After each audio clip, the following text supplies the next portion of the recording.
Welcome to the LDS Mental Health Podcast. This is a podcast for faithful women who want healing in their relationships, guidance from God, and internal peace. Each week, you'll hear mental health concepts taught through a spiritual lens from me, a licensed clinical mental health counselor, to help you start thinking in a higher and holier way. Welcome. On this episode, we will be discussing rewiring your brain to stop anxiety. According to the Anxiety and Depression Association of America, an estimated 264 million people worldwide have an anxiety disorder, and women are almost twice as likely as men to be diagnosed with an anxiety disorder in their lifetime. Now, that statistic involves an official diagnosis of anxiety, but my guess is that the number is much higher since a lot of women don't ever get help for their anxiety and receive an official diagnosis. Also, you maybe experience anxiety at times in your life that really keep you from maybe thinking clearly or performing like you want to and still not meet the criteria for a diagnosis. So, as a woman myself, I can tell you that anxiety is something we all will likely experience at different levels throughout our lives. Not only is anxiety something that affects us mentally and physically, high levels of anxiety can cause spiritual impairment as well. When your anxiety is out of control, it's difficult to discern the Spirit's promptings for you. So my guess is you have likely had one of these interferences in your life, and you want some ideas of how you can stop that anxiety next time it comes, right? A lot of times what I see women doing is avoiding situations that make them anxious or trying to fix situations so they don't happen again to not feel the anxiety. And while making healthy changes in your life to decrease anxiety is a good idea, you can't possibly create an environment that never causes you to have anxiety again. Another strategy to add in is to prepare your brain and body to react differently when those anxiety-provoking situations inevitably come. So let's talk about that. Let's start with talking about the brain science for a minute. Learning about what anxiety really is can help you understand how to prepare yourself for the future of anxiety in your life. So first of all, our brains are really like the command center for our bodies. Every physical and mental process involves the firing of thousands of neurons. It's like this chain reaction that goes off. So since our brains have evolved to be efficient, processes that are repeated frequently are memorized so that they don't require conscious thought. So this happens with every physical and mental skill that you have, from walking to speaking to reading and writing. Literally everything we do involves a memorized neural network. Now, you might have heard this quote by a neuropsychologist, Donald Hebbs, that says, "Neurons that fire together, wire together." And this famous phrase means that anything we do repeatedly, including thoughts, feelings, and behaviors, get quote unquote wired in our brains. These patterns become well-worn pathways. I call them highways or superhighways that are very easy for the brain to travel down. And the more they're repeated, the more hardwired they become. If you're thinking the same thoughts repeatedly, your brain wires those into long-term storage. So they're repeated automatically. So maybe those thoughts are helpful. That's great, right? To have them on a continuous unconscious loop. But often, a lot of our thoughts are not real helpful. If we realize certain thought patterns aren't serving us and we want to change them, we can quote unquote rewire or retrain our brain to react differently to those thoughts.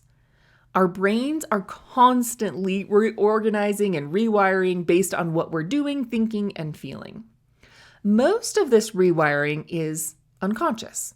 We're just going about our lives and our brains are memorizing and putting into deep storage anything we're thinking, feeling, or doing repeatedly. If we don't want to develop a new habit, or if we want to develop a new habit of how we experience anxiety in a more helpful way, we can consciously rewire our brains.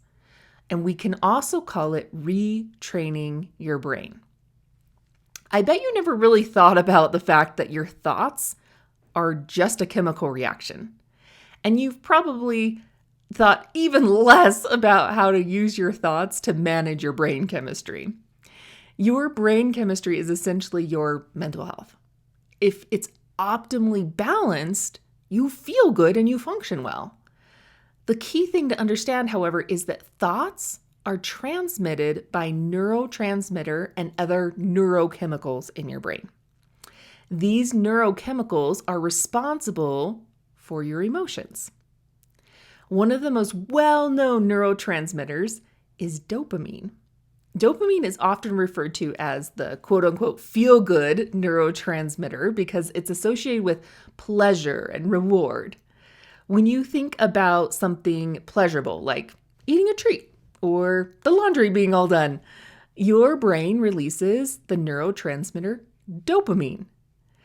And another well-known neurotransmitter, oxytocin, is sometimes called the love hormone because it's released during social bonding activities like hugging or cuddling.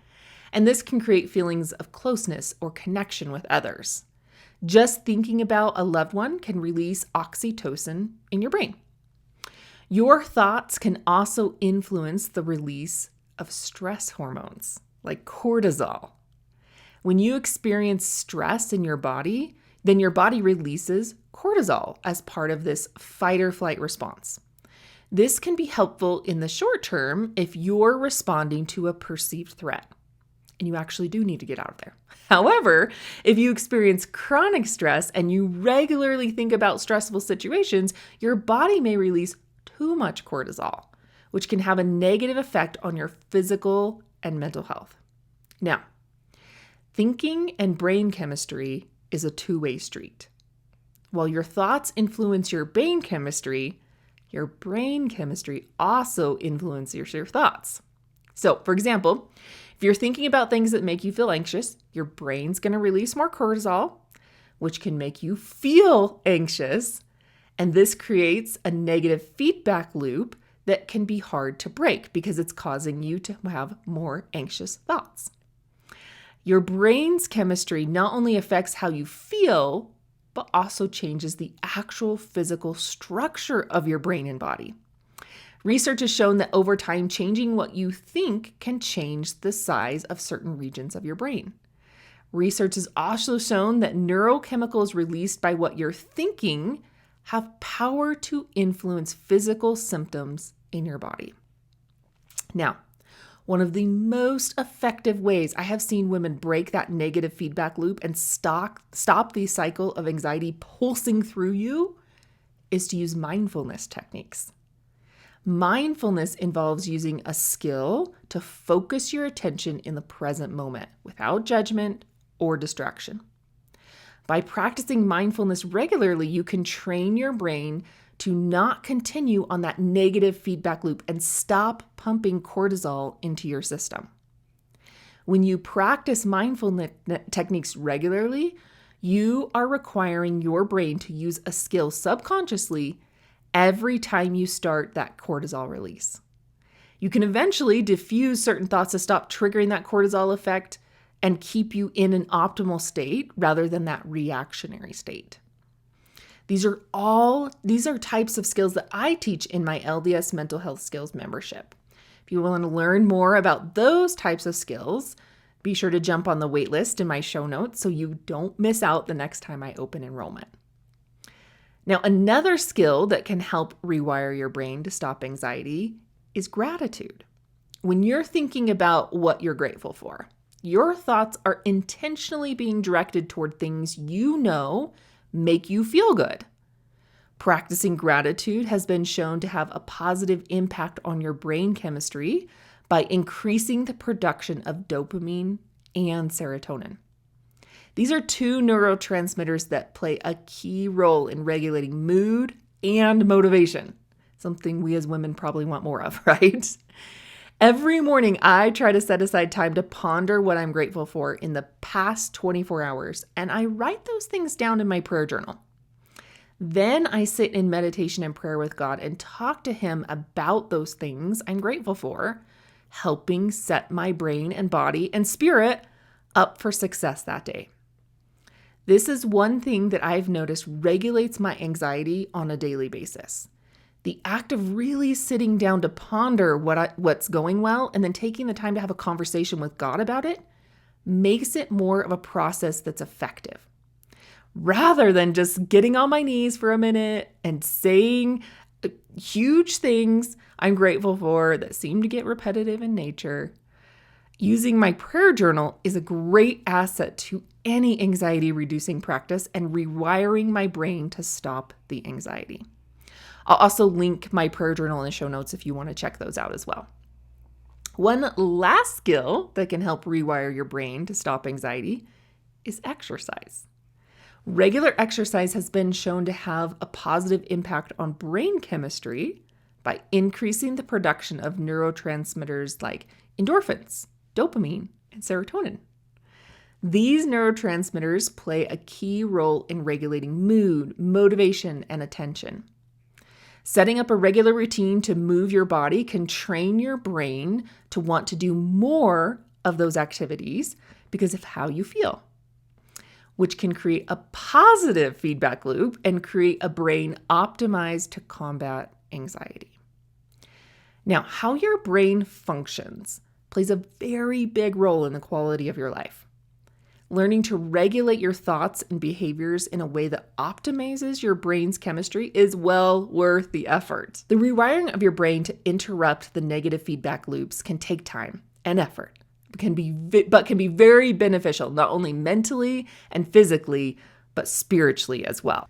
Think about it. If you can have the ability to quiet your mind and calm your body on demand, the still small voice of the Spirit could be able to penetrate your thoughts and influence them easier. It isn't complicated. It just takes intentional effort and repeated practice over time. I would highly encourage you to pick one of the 3 skills I mentioned today and really make an intentional effort to implement them on a daily basis and start rewiring your brain to stop the anxiety. All right, I hope you've enjoyed this month's series on the podcast about the power of your thoughts. If you haven't already, be sure to go back and listen to the past 2 episodes about the power of your negative thoughts and stopping the social media scroll. Next week, I'll be concluding this month's theme about the power of your thoughts by talking about your wandering mind actually being a gift. So hit the subscribe or follow button on your podcast app so you don't miss a thing. All right, I'll see you next week. Thank you for listening to the LDS Mental Health Podcast. I hope you were able to find ways of healing, guidance, and peace. If you liked this episode, please share it with a friend who would love to start thinking in a higher and holier way as well. Or hit that follow button so you don't miss out on any episodes.